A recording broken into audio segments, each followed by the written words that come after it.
approach to singing has been thoroughly individualistic. She has done what has been right for her and her instrument. And what she's therefore done for the rest of us, for those of us who've come since, has been to enable us to embrace our own individuality and still be successful as singers. I know I wouldn't have a career if it hadn't been for the pioneering path that she's paved.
You've said somewhere that you thought if you'd gone to music college it wouldn't have done you much good. I think that's right at that point, yes, because there was no interest really in that size of voice or in this repertoire, and I would have been, if I'd got there at all, they'd have said, oh well, nice little voice, you can do the odd soubrette part, but I wouldn't have been very interested in that repertoire, I don't think. You went to Oxford to read classics. Mm-hmm. Obviously you enjoyed it. Oh, I loved it, yes, yes, especially the literature. I mean, that's what I really enjoyed. And I loved the languages, but I sang all the time in between. And the second half was philosophy and ancient history, which I'd always thought it might not suit me quite so well. I wasn't a historian, I wasn't a philosopher really, and that gave me an excuse, in a sense, to do more singing. I was getting so keen by then on the other things. It was quite convenient that it worked out that way.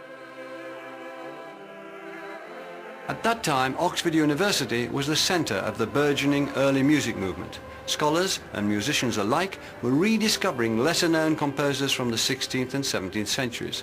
They wanted to make their performances sound as authentic as possible.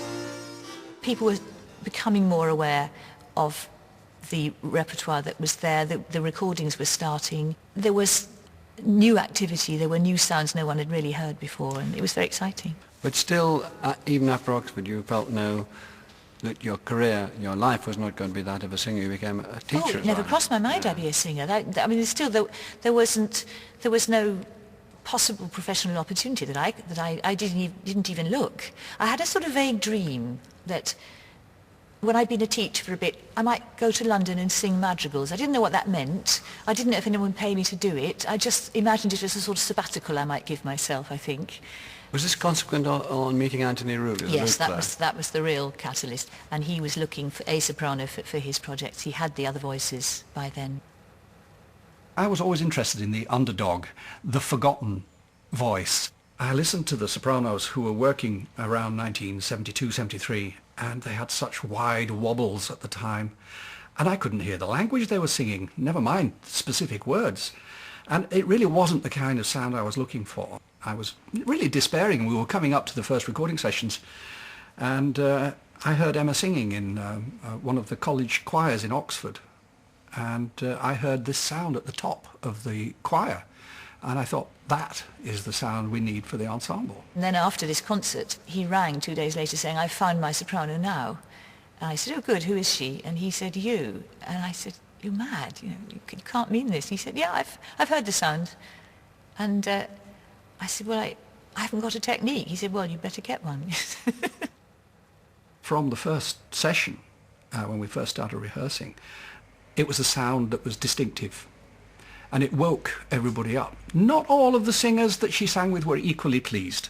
They thought I'd brought in this amateur and that she hadn't the training that was needed. And in fact, to Emma's dues, she went out and got herself her singing lessons immediately.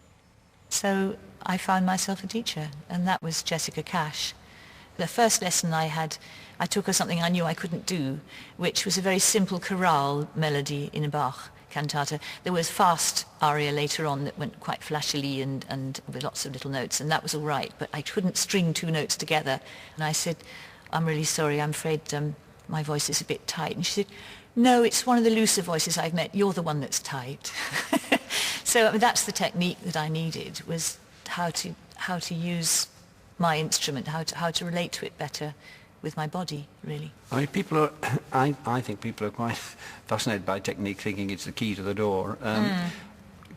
Can you give us a specific example? It's you that's tight, not the boy, and so on. What are we talking about? How did she, that bit you couldn't sing, so you took yours, I can't sing this. Now then, what did she say? How did she teach you to sing it? We'd spent most of the time actually working out how to start, working out the very beginning, how you actually just hit the first note, what happens there, because my brain was going 19 to the dozen, you know, it was working so hard that it was stopping my body getting involved. So what she was trying to do was slow me down, in a sense, and get me to trust my voice. Blame not my lute, for he must sound of this or that, as liketh me. For lack of wit, the lute is bound to give such tunes as pleaseth me. Though my songs be somewhat strange, and speak such words as touch thy change, blame not my lute.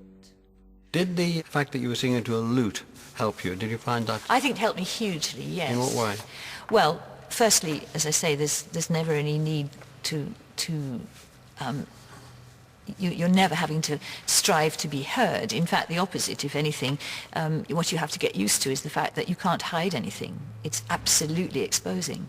The tiniest thing will show. That's the joy of it. It is very dangerous, but it's also very satisfying. Farewell.